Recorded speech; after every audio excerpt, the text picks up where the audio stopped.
Pemirsa Cak Biaso, sebelum mengakhiri gerbek edisi hari ini, kita selidukin rangkuman berita kriminal selama seminggu.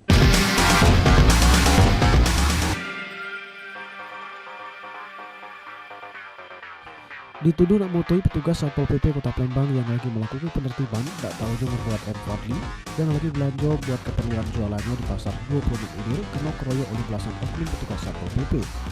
Sehingga muat korban babak belur dan harus jalani perawatan di RSUD Merica.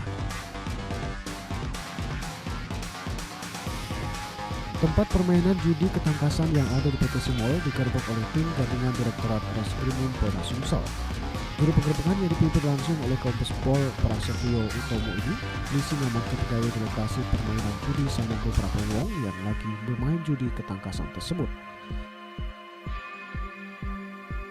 Nak nyajo kedua kulit harimau Sumatera sama calon pembeli di halaman parkir salah sikok bank di Jalan Kapten Arifai, lanang berinisial KS diamankan oleh Direktorat Jenderal Penegakan Hukum, Lingkungan Hidup dan Kehutanan RI. Selanjutnya tersangka sama barang bukti diserahkan ke pihak kepolisian.